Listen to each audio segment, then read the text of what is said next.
الفتاة هذه فتاة هاوية للمسرح وليست ممثلة محترفة. هذاك علاش الفتاة هذه حلمتها جاتها، معناتها مش هي تنقلت للحلمة.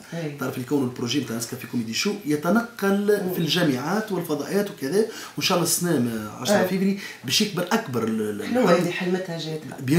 بيان سور اللي احنا ان شاء الله ما نلقاوش برشا ناس فرصة برشا موهوبين ما جاتهمش الفرصة. يظل انت عرفت انا مشيت لحلمتي.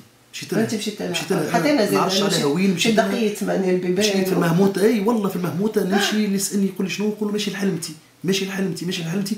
دقيت برشا بيبان، طلعت حليت باب الاولاني قلت له السلام حلمتي موجوده هنا، قال لي لا سامحني برا. خرجت مشيت دقيت باب اخر حلمتي لهنا، وبرشا بيبان دقيت لين نهار من النهارات انا متعدي سلام نعمل في قهوه واحده قعدت كذا لاباس. قلت لها لاباس، قالت لي انا حلمتك فاش؟ قالت لي انا المسرح فهمتني، ودخلت عملت مسرح فهمتني. دونك لبنى الحلمه جاتها. البروجي هذايا المشروع هذايا خلينا نمشيو للعمق ساعة. البروجي هذا مهم لعدة أسباب. أولا لأنه يعطي الفرصة للشباب اللي نسمع من قبل المشعل ونسلموا المشعل للشباب ونسلموا كلامك هاو ديما قعدت كلام. المرة هذه حقيقة أنه فتاة لبنى حكيت لي مرة وديما نعاودها الحكاية خاطر عجبتني على الآخر ومستني. قالت لي أنا من غير ديما ونحب المسرح ونحب نعمل مسرح.